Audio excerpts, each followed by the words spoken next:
Hello students. भाषा और व्याकरण के बाद में आज हम बात करते हैं लिपि और लिपि के जो संकेत चिन्ह हैं उनके बारे में हम आज जानकारी लेंगे। हमारी जो भाषा हिंदी उसकी लिपि कौन सी है और उस लिपि के अंदर कितने संकेत चिन्ह हैं जिन्हें हम वर्तनी बोलते हैं, वो कितनी हैं और किस तरह से हम उनका प्रयोग करते हैं। तो आज हम इनके बारे में जानकारी करते हैं। देखिए, नागरी लिपि का परिचय हम वर्तनी से हम शुरुआत करते हैं। तो सबसे पहले तो ये है कि लिपि किसे कहते हैं। लिपि किसे कहते हैं, लिपि की परिभाषा क्या है। लिपि की परिभाषा क्या है? तो लिपि क्या है? भाषा की ध्वनियों को जिन लेखन चिन्हों में लिखा जाता है उसे लिपि कहते हैं। हमें पता है कि जो भाषा है उसके दो रूप होते हैं, एक तो होता है मौखिक और दूसरा होता है लिखित। ठीक है भाई, जिन चिन्हों को हम मुख से बोलकर उच्चारित करते हैं, जिन ध्वनियों को हम बोलते हैं, तो वो तो कहलाता है भाषा का मौखिक रूप।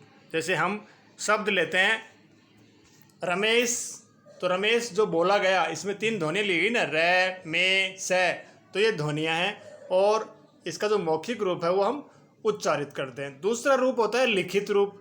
उसके लिए संकेत चिन्ह निश्चित हैं। जैसे हिंदी जो हमारी भाषा है उसके अलग अलग संकेत चिन्ह हैं। अंग्रेजी के हमें अलग मिलेंगे, उर्दू में अलग मिलेंगे, फ्रांसीसी में अलग मिलेंगे। उसी तरह से जो हमारी हिंदी है उसमें हम कैसे लिखेंगे, जैसे रे जो ये ध्वनि, इसके लिए संकेत चिन्ह निश्चित है, फिर में और फिर से। तो इस तरह से भाषा की ध्वनियों को जिन लेखन चिन्हों या संकेत चिन्हों में लिखा जाता है उसे लिपि कहते हैं। एक तो हमें ये याद रखना है। फिर कह रहा है किसी भाषा की मौखिक ध्वनि को लिखकर व्यक्त करने के लिए जिन वर्तनी चिन्हों का प्रयोग करते हैं वो लिपि कहलाती है। वही बात आ गई है।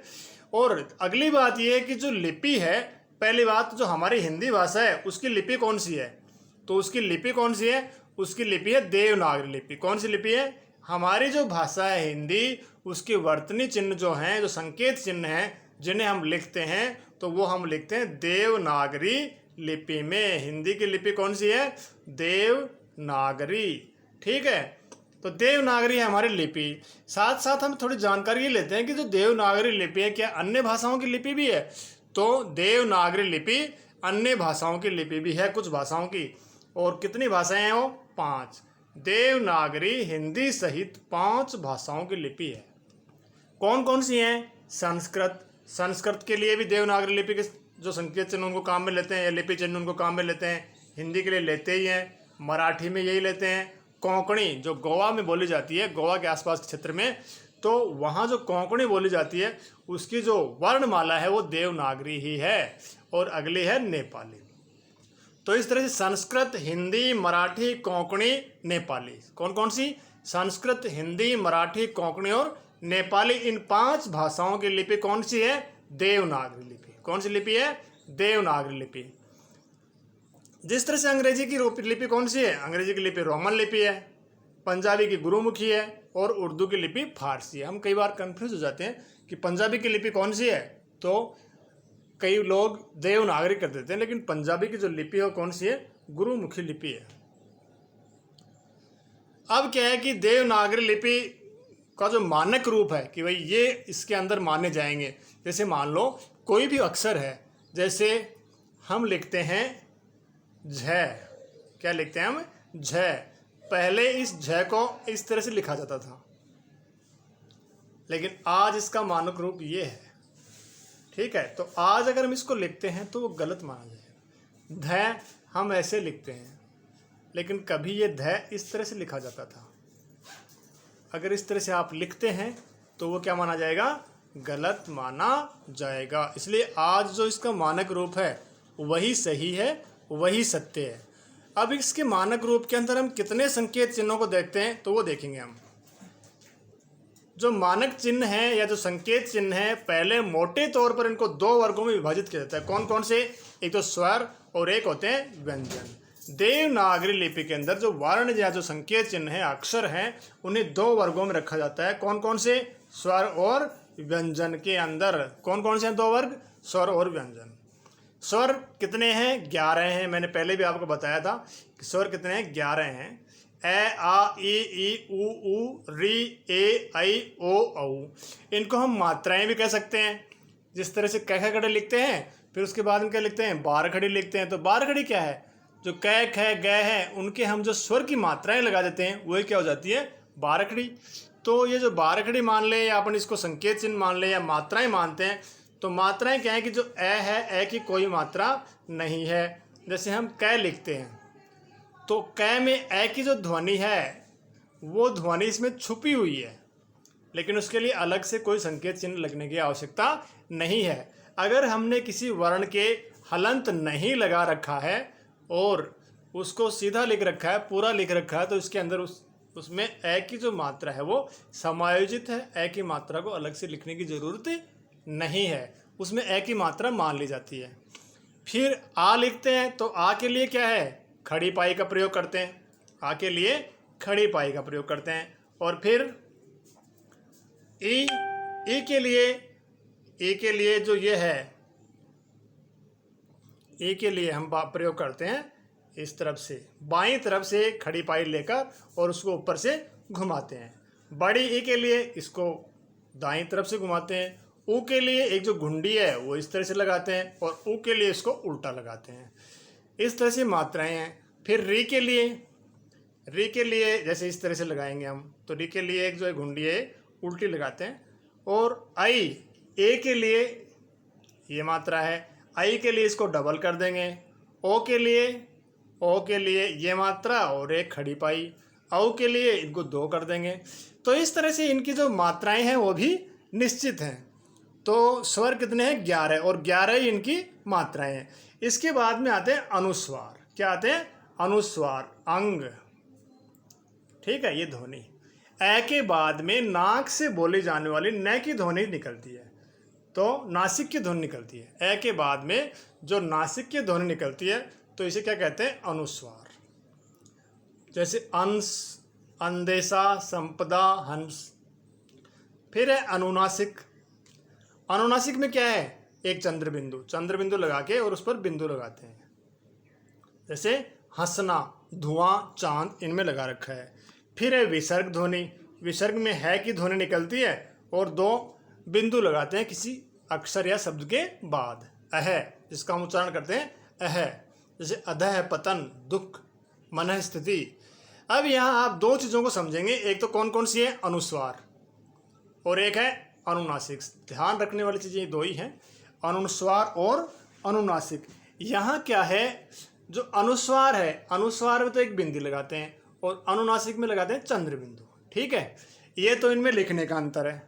अब इन्हें बोलने का अंतर क्या है, अनुस्वार, अनु का मतलब होता है बाद में, और स्वर का मतलब, स्वार का मतलब स्वर, कि स्वर के बाद में आने वाली ध्वनि क्या कहलाती है, अनुस्वार। जैसे हम बोलते हैं हंस, तो हंस जब हम बोलेंगे, हंस का जब उच्चारण करेंगे, देखिए हंस,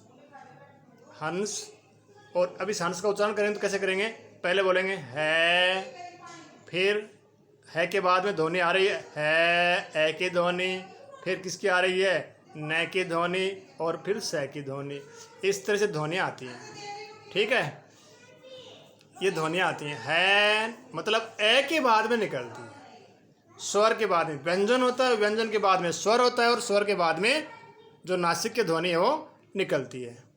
ठीक है, ये तो हो गया अनुस्वार। लेकिन अनुनासिक में क्या है, अनुनासिक में क्या है, जो चंद्र बिंदु है, ठीक है, चंद्र बिंदु, इसमें देखो जैसे बोलते हैं हम हंसना, या अपन 2 अक्षरों को लेते हैं, 2 शब्दों को लेते हैं। एक तो लेते हैं हंस जो हमने लिया, ठीक है, और दूसरा लेते हैं हंस। यहाँ है और ए के साथ में ही नासिक की ध्वनि निकलती है, इसलिए अनुनासिक है। कि अनुनासिक, नाक से निकलने वाली ध्वनि क्या कहलाती है, अनुनासिक।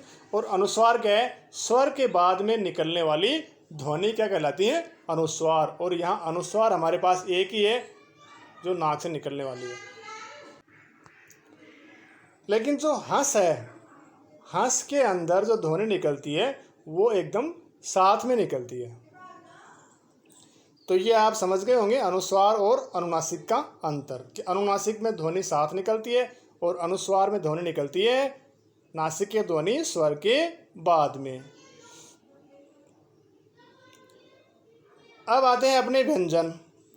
व्यंजन देखिए, व्यंजन के अंदर क, ख, ग, घ, ङ, च छ ज झ ये ट ठ ड ढ ये ड अड़ की ध्वनि ढ ढ अण त थ द ध न प फ ब भ म ये र ल व श स है। ये ध्वनियाँ व्यंजन ध्वनियाँ हैं। इनके बारे में तो आप जानते हैं, इनमें कौन सी के बारे में नहीं जानते हैं। देखो एक तो यहाँ देखिए आप, यहाँ ड के बाद में आती है ड़, जो हम अड़े जिसको साधारणतः लोग यहाँ इस्तेमाल करते हैं। एक तो ये है, ये आती है क के जो वर्ग है उसका जो अनुनासिक है, नाक से निकलने वाली अंगा जिसको बोलते हैं, और हम यहाँ किसको काम में लेते हैं, इसको। ये क्या है, ये अड़े है। ये जो है ये हमारी भाषा के अंदर या जो हमारी लिपि है उसमें मराठी भाषा से आए हुए वर्ण हैं। और फिर है ढ, और ढ के बाद में ढ, इसके नीचे भी एक बिंदु है। तो ये दो वर्ण तो एक अपने को नए मिले इसके अंदर, बाकी तो आप इनके बारे में जानते हो। संयुक्त व्यंजन 3 संयुक्त व्यंजन है, 4 संयुक्त व्यंजन है। 4 संयुक्त व्यंजन कौन कौन से हैं? एक तो अक्षय है, तो अक्षर तो किससे मिलकर बनाया है, क प्लस स, इससे मिलकर क्या बनाया, अक्षय। और फिर है त्रय, तो त्रय किससे बना है, त्रय है, और त्रय के नीचे हमने र लगा दिया तो त्रय बन गया। गे बना है ज प्लस य। इसका आजकल उच्चारण जो हो इस तरह से होता है गे। ये जो उच्चारण है जे, ये उच्चारण आजकल सामान्यतः यूज में नहीं होता है, यही उच्चारण होता है गे, ज्ञानी। फिर है श्रय। श्रय में क्या आएगा, श्रय, ये श्रय है। श्रय के अंदर जो ये स है ये आधा और साथ में ये र लगा दिया, और इस तरह से इसका निर्माण हुआ श्रय का। तो ये है श्रय। तो ये थी हमारी जो संयुक्त ध्वनियाँ। इसके बाद में आता है हलंत चिन्ह, हल चिन्ह। ये भी एक संकेत है, ठीक है। तो ये कब लगाते हैं, जब किसी व्यंजन से स्वर को हटाना हो तो इसका प्रयोग करते हैं। फिर एक ग्रहित स्वर और आ रहा है अपने यहाँ, जो इंग्लिश से आया है, जिसको हम बोलते हैं ओ, जो न तो आ बोला जाता है और न ओ बोला जाता है। इसके जो बीच की ध्वनि है, और इसको साधारणतः हम काम में लेते हैं डॉक्टर। देखिए एक तो जो साधारण बोलचाल में जो मारवाड़ी है उसमें तो लोग डॉक्टर भी बोल देते हैं, डॉक्टर, डॉक्टर या डागदर, ठीक है। और एक लोग बोलते हैं इसको डॉक्टर। तो न तो ये डॉक्टर है और न ही ये डॉक्टर है। इसको यहाँ हम इसको लिखेंगे इस तरह से, ठीक है, और इसको बोलेंगे डॉक्टर, डॉक्टर, कॉटेज, कॉलेज या कॉलेज। इस तरह से इनका उच्चारण कुछ थोड़ा इंग्लिश की जो लैंग्वेज है उसके अनुसार होता है। तो ये हमारी जो हिंदी भाषा है उसमें से ग्रहित स्वर है, ठीक है। फिर